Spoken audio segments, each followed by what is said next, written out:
ನಮಸ್ತೆ, ನನ್ನ ಚಾನಲ್ಗೆ ಸ್ವಾಗತ. ಇವತ್ತಿನ ವಿಡಿಯೋದಲ್ಲಿ ಸ್ವಾತಂತ್ರ್ಯ ದಿನಾಚರಣೆಯ ಬಗ್ಗೆ ಪ್ರಬಂಧ, ಪೀಠಿಕೆ, ವಿವರಣೆ ಹಾಗೆ ಉಪಸಂಹಾರ. ಸ್ವಾತಂತ್ರ್ಯ ದಿನಾಚರಣೆಯ ಪ್ರಬಂಧ 2025. ಬನ್ನಿ ಇವತ್ತಿನ ವಿಡಿಯೋ ಶುರು ಮಾಡೋಣ. ಯಾರೆಲ್ಲ ಚಾನಲ್ನ ಸಬ್ಸ್ಕ್ರೈಬ್ ಮಾಡ್ಕೊಂಡಿಲ್ಲ ಅಂದರೆ ಪ್ಲೀಸ್ ಸಬ್ಸ್ಕ್ರೈಬ್ ಮಾಡ್ಕೊಂಡು ನೋಡಿ. ಮೊದಲನೇದಾಗಿ ಪೀಠಿಕೆ ನೋಡೋಣ. ಭಾರತವು ಪ್ರತಿ ವರ್ಷ ಆಗಸ್ಟ್ 15ರಂದು ತನ್ನ ಸ್ವಾತಂತ್ರ್ಯ ದಿನವನ್ನು ಆಚರಿಸುತ್ತದೆ. ಭಾರತವನ್ನು ಬ್ರಿಟಿಷ್ ಆಳ್ವಿಕೆಯಿಂದ ಮುಕ್ತಗೊಳಿಸಲು ನಮ್ಮ ಸ್ವಾತಂತ್ರ್ಯ ಹೋರಾಟಗಾರರು ಮಾಡಿದ ಎಲ್ಲ ತ್ಯಾಗಗಳನ್ನು ಸ್ವಾತಂತ್ರ್ಯ ದಿನವು ನೆನಪಿಸುತ್ತದೆ. 15 ಆಗಸ್ಟ್ 1947ರಂದು ಭಾರತವನ್ನು ಬ್ರಿಟಿಷ್ ವಸಾಹತುಶಾಹಿಯಿಂದ ಸ್ವತಂತ್ರವೆಂದು ಘೋಷಿಸಲಾಯಿತು ಮತ್ತು ವಿಶ್ವದ ಅತಿದೊಡ್ಡ ಪ್ರಜಾಪ್ರಭುತ್ವವಾಯಿತು. ಇದಿಷ್ಟು ಪೀಠಿಕೆ. ಇದಾದ ಮೇಲೆ ನೆಕ್ಸ್ಟ್ ಪ್ಯಾರಾಗ್ರಾಫ್ ನೋಡೋದಾದರೆ ವಿವರಣೆ. 1947 ಆಗಸ್ಟ್ 15 ಸ್ವತಂತ್ರ ಭಾರತದ ಜನ್ಮದಿನ. ಭಾರತದ ಇತಿಹಾಸದಲ್ಲಿ ಹಳೆಯ ಯುಗ ಕೊನೆಗೊಂಡು ಹೊಸ ಮನ್ವಂತರಾರಂಭವಾದ ಪವಿತ್ರ ದಿನ. ಹಾಸ್ಯದ ಸಂಕೋಲೆಯಿಂದ ಕೊನೆಗೊಂಡು ಸ್ವತಂತ್ರದ ಸತ್ಫಲವನ್ನು ಪಡೆದ ದಿನ. ಶ್ರೀ ಅರವಿಂದರು ಹೇಳುವಂತೆ ಅಖಿಲ ಮಾನವ ಕುಲದ ರಾಜಕೀಯ, ಸಾಮಾಜಿಕ, ಸಾಂಸ್ಕೃತಿಕ ಮತ್ತು ಆಧ್ಯಾತ್ಮಿಕ ಭವಿಷ್ಯವನ್ನು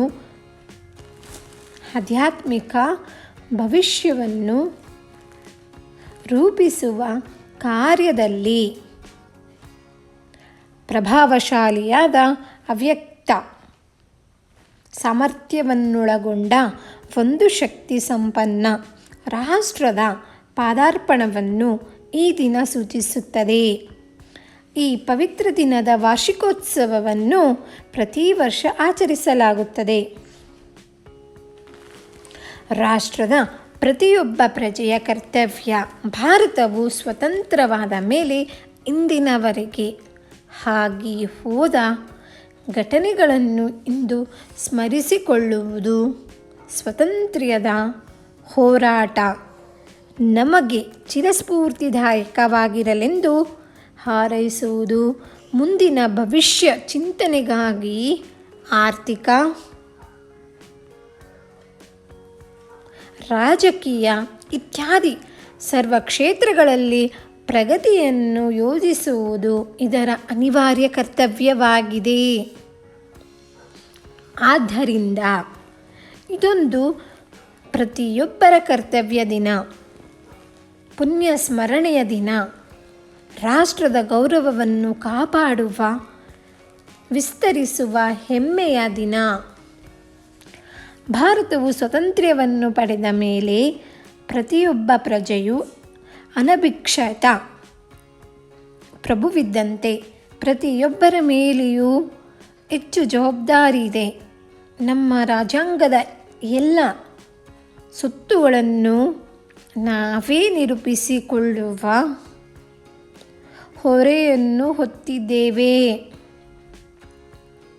ಎಲ್ಲ ಗುಣದೋಷಗಳಿಗೂ ಎಲ್ಲ ರಾಷ್ಟ್ರ ಸೇವೆಯ ಪವಿತ್ರ ಕಾರ್ಯಕ್ಕೆ ಬಾಳನ್ನು ಸಮರ್ಪಿಸಬೇಕು. ಹಾಗೆ ನಮ್ಮ ಸ್ವಾತಂತ್ರ್ಯ ಹೋರಾಟದ ಮತ್ತು ನಾಡಿನ ಗೌರವದ ಹೆಮ್ಮೆಯ ಪ್ರತೀಕರಾಗಿರುವ ರಾಷ್ಟ್ರಧ್ವಜವನ್ನು ನಾವು ಗೌರವದಿಂದ ಹಾರಿಸುತ್ತೇವೆ. ಈ ಪವಿತ್ರ ದಿನದಂದು ಪ್ರತಿಯೊಬ್ಬರೂ ಧ್ವಜವಂದನೆಯನ್ನು ಮಾಡತಕ್ಕದ್ದು. ಈ ರಾಷ್ಟ್ರಧ್ವಜವು ನಮ್ಮ ಸ್ವಾತಂತ್ರ್ಯವೇ ಅಲ್ಲದೆ ಸ್ವಾತಂತ್ರ್ಯ ಪ್ರೇಕ್ಷೆಯುಳ್ಳ ಎಲ್ಲ ಜನಗಳ ಸ್ವಾತಂತ್ರ್ಯದ ಪ್ರತೀಕವಾಗಿದೆ ಎಂದು ಹಿರಿಯರು ಬಣ್ಣಿಸಿದ್ದಾರೆ.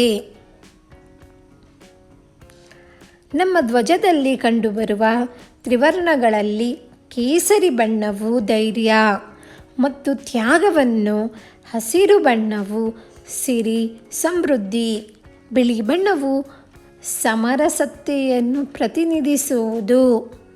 ಅಶೋಕ ಚಕ್ರವು ಭಾರತದ ಪ್ರಾಚೀನ ಸಂಸ್ಕೃತಿಯ ಹಿರಿಮೆಯ ಪ್ರತೀಕವಾಗಿದೆ. ರಾಷ್ಟ್ರಧ್ವಜವನ್ನು ಯಾವ ರೀತಿಯಲ್ಲಿ ಗೌರವಿಸಬೇಕೆಂದು ನಮ್ಮ ಸರ್ಕಾರದವರು ನಿಯಮಗಳನ್ನು ವಿಧಿಸಿರುವರು. ಈ ನಮ್ಮ ಧ್ವಜದಡಿಯಲ್ಲಿ ಸುರಕ್ಷಿತವಾದ, ಸ್ವತಂತ್ರ, ವಿಧೇಯವಾದ, ಯೋಗ್ಯ, ಪ್ರಜಾಸತ್ತಾತ್ಮಕ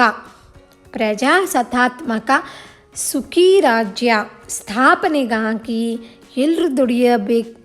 ಎಲ್ಲರೂ ದುಡಿಯೋಣವೆಂಬುದನ್ನು ಈ ಸ್ವಾತಂತ್ರ್ಯೋತ್ಸವದ ದಿನದಂದು ಹೃತ್ಪೂರ್ವಕವಾಗಿ ಸಂಕಲ್ಪಿಸೋಣ. ಇದಿಷ್ಟು ವಿವರಣೆ. ಉಪಸಂಹಾರ: ಭಾರತವೆಂಬ ಪುಣ್ಯಭೂಮಿಯಲ್ಲಿ ಹುಟ್ಟಿ ಸ್ವಾತಂತ್ರ್ಯದ ಸುಂದರ ವಾತಾವರಣದಲ್ಲಿ ಉಸಿರಾಡಿದ್ದು ನಮ್ಮ ಸೌಭಾಗ್ಯ. ದೇಶಭಕ್ತಿಯು ಪ್ರತಿಯೊಬ್ಬ ನಾಗರಿಕನಲ್ಲೂ ಕಡ್ಡಾಯವಾಗಿರುವ ಪವಿತ್ರ ಭಾವನೆಯಾಗಿದೆ. ನಾವು ನಮ್ಮ ದೇಶವನ್ನು ಇಡೀ ಜಗತ್ತಿನಲ್ಲಿ ಸೂಪರ್ ಪವರ್ ಆಗಿ ಹೊರಹೊಮ್ಮಿಸೋಣ. ಇದು ನಮ್ಮ ಮುಖ್ಯ ಗುರಿಯಾಗಿರಲಿ.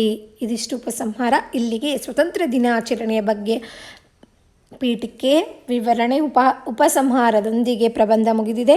ನಿಮಗೆ ನನ್ನ ವಿಡಿಯೋ ಇಷ್ಟ ಆಯಿತು ಅನ್ಕೋತೀನಿ. ಇಷ್ಟ ಆದರೆ ಪ್ಲೀಸ್ ಲೈಕ್ ಮಾಡಿ, ಫ್ರೆಂಡ್ಸ್ ಎಲ್ಲರಿಗೂ ಶೇರ್ ಮಾಡಿ. ಹಾಗೆ ಯಾರೆಲ್ಲ ಚಾನಲ್ನ ಸಬ್ಸ್ಕ್ರೈಬ್ ಮಾಡ್ಕೊಂಡಿಲ್ಲ ಅಂದರೆ ಪ್ಲೀಸ್ ಸಬ್ಸ್ಕ್ರೈಬ್ ಮಾಡ್ಕೊಳ್ಳಿ.